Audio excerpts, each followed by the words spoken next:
नमस्कार मंडळी, तुम्ही पाहत आहात तुफान न्यूज, जिथे सत्य तिथे आम्ही. उंबरज येथे आयोजित करण्यात आलेल्या भव्य महाआरोग्य शिबिराला नागरिकांचा उत्स्फूर्त प्रतिसाद मिळाला आहे. श्री शिवयोद्धा प्रतिष्ठानच्या पुढाकाराने आणि विविध वैद्यकीय संस्थांच्या सहकार्याने हे आरोग्य शिबिर यशस्वीरित्या पार पडले. समाजातील गरजू रुग्णांना मोफत वैद्यकीय सेवा देण्याच्या उद्देशाने हा उपक्रम राबवण्यात आला होता. या शिबिराचे उद्घाटन उपमुख्यमंत्री श्री एकनाथ शिंदे यांच्या हस्ते करण्यात आले.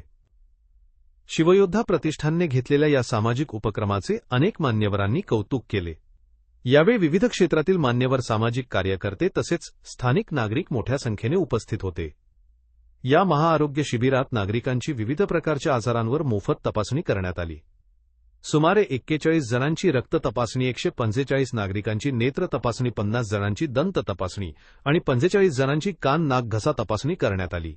तसेच 35 रक्तदात्यांनी रक्तदान करून सामाजिक बांधिलकी जपली.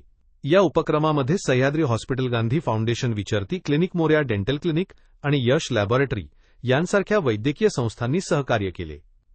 उपस्थित मान्यवरांनी शिवयोद्धा प्रतिष्ठानच्या या समाजोपयोगी कार्याचे विशेष कौतुक करत भविष्यातही अशा आरोग्य शिबिरांचे आयोजन होत राहावे अशी अपेक्षा व्यक्त केली. या कार्यक्रमाच्या यशस्वी आयोजनासाठी शिवयोद्धा प्रतिष्ठानचे पदाधिकारी आणि कार्यकर्त्यांनी विशेष परिश्रम घेतले. ही बातमी तुम्हाला महत्त्वाची वाटली असेल तर लाईक करा, शेअर करा आणि सबस्क्राईब करा आणि अशाच ताज्या, खऱ्या आणि निर्भीड बातम्यांसाठी तुफान न्यूज सोबत कायम जोडलेले रहा.